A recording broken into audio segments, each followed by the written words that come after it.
यदि भगवान की कृपा है तो काम भी छूट गया, क्रोध भी छूट गया, लोभ भी छूट गया, मोह भी छूट गया।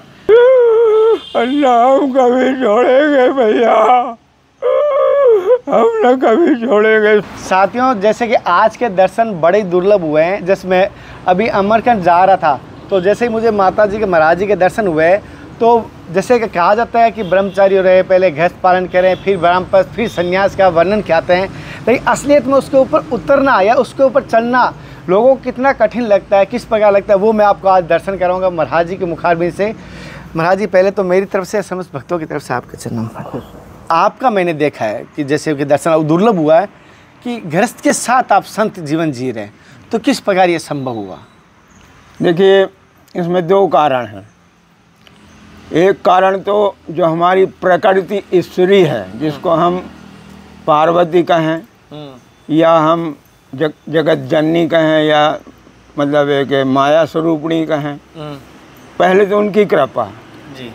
उनकी कृपा किस रूप में होती है वह रूप नहीं बताया जाएगा, वो गुप्त है।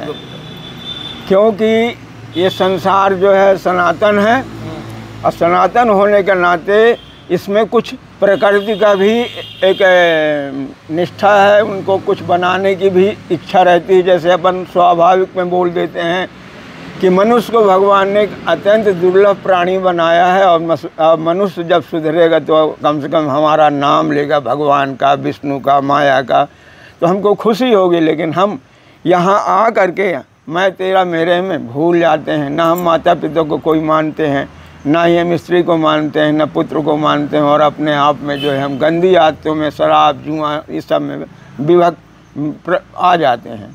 लेकिन मेरा दूसरा सवाल ये है कि देखिए, जब हमको हमारी माँ भगवती महाकाली कहते हैं चमत्कार को नमस्कार है, थोड़ा सा बोल देते हैं जी। इसके बाद जो है फिर ये स्थिति पैदा होती है कि हमको गुरु जो है, जो ब्रह्म को प्राप्त कर लिया है, ऐसा गुरु मिल जाता है अगर आपके जीवन में, तो फिर ये आपको काम, क्रोध, लोभ, मोह खुद त्यागने की जरूरत नहीं है, खुद ही खत्म हो जाती है, स्वयं खत्म हो जाती है, स्वयं खत्म हो जाती हैं। और भगवान से डर लगने लगता है। जैसे एक बालक अगर आपके घर में है और आपकी पेटी से 10 रुपये चुराएगा, तो अगर उसको भय है तो वो नहीं चुराएगा। इसलिए जो है, जब भगवान की कृपा होती है तो भगवान, देखिए बिना भगवान के तो पत्ता नहीं हिलता है। यदि भगवान की कृपा है तो काम भी छूट गया, क्रोध भी छूट गया, लोभ भी छूट गया, मोह भी छूट गया। और इस उम्र में जो हमसे बना थोड़ा बहुत, जो मतलब घंटा 2 घंटा अपन ने जो है वो क्या बोल साधना किए, और हम बोल देते हैं हे माँ, हम ना हम आवाहन जानते हैं, ना अपना क्रिया जानते हैं, हम कुछ नहीं जानते हैं माता। जो भी हमारे अंदर प्रेरणा आप देती है वही हम करते हैं, और जो कुछ भी आप हमको बोलती हैं हम वही करते हैं, हम नाम की चीज़ नहीं है। इस प्रकार हे माता, तुम हमारी हो, हम तुम्हारे हैं, ना हम तुमको, ना आप हमको कभी छोड़ना, अल्लाह हम कभी छोड़ेंगे भैया, हम न कभी छोड़ेंगे। इस प्रकार भाव बनता है और हम और आप सरलता से कर्म करने के पहले शुरुआती दौर में ही हम मणिद्वीप के अधिकारी बन जाते हैं। ये तो अब जो हम कर रहे हैं, पहले माँ अपने उंगली से बच्चे को चलाती है, इसके बाद छोड़ देती, बोले बेटा अब चल के बताओ तुम। तो अब हम लोग चल रहे हैं और अपना इसलिए कर रहे हैं कि भाई कर्म प्रभाव विश्व करी राखा, जो जैसे करें तो 10 फल चाखा। हमें अच्छे कर्म करना चाहिए, हमें अच्छा सोच चाहिए, जिससे कि हम अगले जन्म में हम देखते हैं कि एक गरीब आदमी 1-2 पैसे के रुपये के लिए मोहताज है, रोटी के लिए मोहताज है, लेकिन जब हम अपने दिमाग में जोड़ डालते हैं कि जो धर्मी रहे प्रारब्ध में वो आज धनी है, इसलिए हम ऐसा काम करें कि हम राजा तो न बन पाएँ, लेकिन एक कोई बड़ा जिम्मेदार बन जाए, जिसके अंदर में जो है सब लोग रहें और वो खिलाए, और अपना ये लोग तो बना लिया, पर लोग भी बना लिया, अगला भी बना लिए। इस प्रकार हमारी भावना रहती है। गुरुजी, जैसे कि बहुत एक कहना नहीं चाहिए, माफ़ी चाहता हूँ, जैसे कि आप जैसे माता जी का भी जीवन व्यतीत करते हैं और अपना भी साधना करता है, माता जी को भी साधना की तरफ लाए हैं, लेकिन बहुत सारों को देखा है कि लड़ झगड़ के पत्नी को छोड़ के और संत अकेले बन के निकल जाते हैं। हाँ, ऐसा हुआ है जीवन में कि जब हम इनका वो करवाएं, क्या बोलते हैं, प्राण प्रतिष्ठा करवाए, तब हम यहाँ पे 15 दिन का प्रोग्राम करे, तब ये बात हमारे मुँह से निकली थी कि इनका नाम हमारा मतलब सावित्री है। हमने कहा सावित्री, अब आज के बाद हमारा और तुम्हारा रिश्ता ख़त्म हो रहा है, अब हम अकेले रहेंगे और तुम अपने बच्चों के साथ रहना। लेकिन हमारी माँ बहुत महान है, और देखिए उनसे ज़्यादा बुद्धिमान तो मेरे को लगता है संसार में कोई नहीं है। तो उन्होंने देखा कि भाई ये तो बोल दिया कि हम यहीं रहेंगे, अभी एक बच्चा उसका शादी नहीं हुई है, तो हम ये आंगन देखे, ये तो कुछ रखे पत्थर वत्थर तो ठीक कर लिए। तो मन में प्रेरणा दी कि नहीं माँ, हम यहाँ बैठे रहेंगे, ऐसा कुछ कमाएंगे तो कुछ आपका आंगन वांगन बनवा लेंगे। इस प्रकार हमने इनको फ़ोन किया कि तुम यहाँ रहो, हम जा रहे हैं अपने ड्यूटी पे। तो ड्यूटी पे गए हम। क्यों? माँ ने ये नहीं बताया। और जब ड्यूटी पे गए, लड़के की शादी की, या खूब अच्छे से कि हमारा आखिरी लड़का है, उसकी शादी कर दो, खूब धन धान से, अच्छे पटाखे गाजे से हमने शादी किया। और शादी करने के बाद में अपना समय ये हुआ। तो इसके पहले हम जब यहाँ आए, उन्होंने कह दिया देख तू अकेला आश्रम में रहेगा तो तेरी सेवा अकेले से नहीं होती बेटा, कम से कम एक आदमी तेरे साथ में रहना चाहिए। तो अपनी पत्नी को रख ले, ये भी मेरी सेवा करेगी और मैं भी, तू भी मेरा सेवा करना, दोनों मिल करके करोगे तो बोर नहीं होगे और मेरी सेवा भी हो जाएगी और तेरा मन भटकेगा नहीं। महाराज जी, आप क्या काम करते थे वैसे? मैं इलेक्ट्रिकल सुपरवाइजर जबलपुर में था। गवर्नमेंट में नहीं, लिमिटेड में था। लिमिटेड में थे। तो जैसे कि आप यहाँ पर आए तो कुछ गाँववासियों ने कुछ ऐसा नहीं कहा कि आप साथ में संत बने हो या किस प्रकार? हमने नहीं सोचा संत बनने की। अच्छा। जब हम यहाँ आए तो हमको सबसे पहले जो मूर्ति हमारी जबलपुर में 6-7 साल रखी रही जबलपुर में, तो हमको लगा कहाँ से हमने दंतफन कर लिया भाई, कहीं मानपुर जाओ, कहीं जाओ, जगह नहीं मिलती थी कि कहीं हम जमा लें, और न हमको समझ में आ रहा था, और अज्ञानी और मूर्ख थे। तब उन्होंने कहा कि मूर्ख, ये तेरी ज़मीन है, जो ये ज़मीन फूफा लोगों की, इसमें खेरदाई बैठी है, खेरदाई के नाम से, वही मेरे को रख दे, यहाँ कोई दिक्कत नहीं है। तो मैंने इनको यहाँ प्रतिष्ठा करवा दिया। तो जैसे कि आपका जैसे यहाँ बनने के बाद क्या आपको कभी अक्सर माँ का साक्षात दर्शन हुआ या कोई ऐसा इष्ट के दर्शन हुए साक्षात? इस लीला बताइए थोड़ा, जो आपके जीवन की चमक। देखिए ऐसा है कि जाने हो बिन प्रचीत न हो, ये बिन प्रचीत प्रीत नहीं हो, ये तो तुलसीदास ने कह दिया, इसी से समझ लीजिए आप।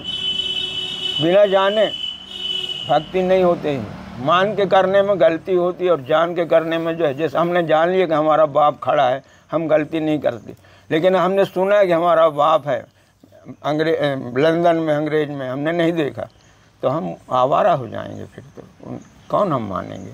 तो जानने से जाने बिन मतलब वो हो गया, बिना उसके बने हो। तो अभी कोई जीवन जैसे कि लोगों की आस्था और बढ़े कि आध्यात्मिक की तरफ बढ़े, जैसे कि हम लोगों को कहते हैं कि हमारे इस धर्म में बहुत चमत्कार, इस बहुत सारों के साथ मनोकामना पूर्ण होती है, साक्षात दर्शन भी देते हैं। हाँ, तो वही लीला आप थोड़े कोई एक जीवन की सत्य घटना बताइए जो आपके साथ घटी। देखिए नाग पंचमी का दिन था। हाँ। हमारे साथ हमारे लड़के की उम्र का एक योगी था, उसके पास एक ऐसी शक्ति थी, उसके पास एक ऐसी योग की शक्ति थी। तो उसका भी मकसद था कि ऐसा कोई पात्र मिल जाए जिससे हम दोनों कुछ ऐसा कर सकें और हमारी मतलब हमारे सामने कुछ चमत्कार हो जाए। उन्होंने ऐसा कुछ किया और हम दोनों अनुग्रहित हो गए। अच्छा। और इस प्रकार का वो सारा वर्णन नहीं बनाया था। कौन कहता कि भगवान नहीं देखा जा सकता? आज भी भगवान आप देख सकते हैं, अब आपके सामने भगवान आ जाएंगे। कौन कहता कि दुनिया के अंदर सनातन धर्म में ऐसी कोई चीज़ ऐसी चीज़ दिख जाती है जो कभी जीवन में नहीं। आप जहाँ, अरे क्यों भूलते हैं भाई, अगर मेरा आपका रिश्ता है और मुझे मालूम है कि आप भोपाल में रहते हैं और उस जगह जाऊँगे तो क्या आप नहीं आएंगे? आएंगे ना। तो भगवान से इस प्रकार का रिश्ता बनता है कि जब हम उस जगह जाएंगे तो हमारे प्यारे भगवान खुद आ जाएंगे, भले दूसरे रूप में आ जाएं और हम समझ जाएंगे। जैसे कि महाराज जी आपको बहुत सारे गृहस्थ में देख रहे हैं और आप गृहस्थों के लिए एक संतों का प्रेरणा स्रोत बने, आप उनको क्या कहना चाहेंगे? किस प्रकार वो भजन करें, किस प्रकार वो भक्ति करें? देखिए ऐसा है कि आपको बता दिया गया कि बालक नादान है, माँ सोचती है कि चलो इसको उंगली पका के चला दें, और माँ की प्रेरणा इस तो उससे फिर वो कहती नहीं खुद चलो, गिरने लगते तो संभाल लेती, बस यही ट्रिक है। देखिए माँ में और आज की स्त्री में कोई अंतर नहीं है, वही अंग माँ में है और वही स्त्री में है। सारे संसार में भगवान का जो अंग है आपका, भले 4 हाथ हैं लेकिन हैं वो सब एक से। तो प्राणी आपको कुछ नहीं करना है, आपके मन में ये विचार हो जाना चाहिए कि नहीं इस संसार में बाप रे बाप क्या है, वो चीज़ गड़ जाना चाहिए। फिर आपको कुछ नहीं करना है, आप तो मजबूरी में चलते चलोगे, क्योंकि आपने जान लिया ना, बिना जाने आप कुछ नहीं कर सकते, तो जानना अनिवार्य है। जी, और कुछ पूछना नहीं महाराज, आपके मुखारबिन से जो सत्संग मिली, आध्यात्मिक जो लोगों को मिली है, हमें आपका जो प्रेरणा स्रोत मिला, जैसे आप आध्यात्मिक दोनों साथ में थे, तो ऐसा हम भी हैं। हम भी कभी कभी राधा को बोलते हैं भाई हम साथ में बनेंगे, बच्चों की शादी करके बनेंगे। उसमें एक चीज़ का ध्यान रखना, अगर आप पत्नी के साथ में आप भगवान का नाम लेंगे या मान लीजिए कोई पद में रहेंगे, गुरु अच्छा होना चाहिए। कहते हैं गुरु बलवान तो चेला पहलवान। अगर गुरु बलवान है, ब्राह्मण ने, कहते हैं ब्राह्मण के आप ब्राह्मण होंगे, लेकिन हम थोड़ी देर के लिए बोले आप कैसे ब्राह्मण हो, तो भाई माँ के गर्भ से निकले तो ब्राह्मण है सब, लेकिन ब्राह्मण वही है जो ब्रह्म का ज्ञान प्राप्त कर ले, और जो ब्रह्म का ज्ञान प्राप्त करवाए वही वो गुरु है, वही गुरु है। और उसका चेला, अरे आप देख लो ना, ब्रह्मा जी ने चयन किया वाल्मीकि को, वाल्मीकि में क्या था, अनाहत, अपने आप अनाहत चक से राम राम राम, उनको बोलने दिल बोलता था, कान सुनता था, और वो इस लगे ब्रह्मा ने चयन किया कि नहीं आप ही उपयुक्त आदमी है, रामायण का आप वो करिए आप, और जो आपके मुँह से निकलेगा वही सत्य माना जाएगा।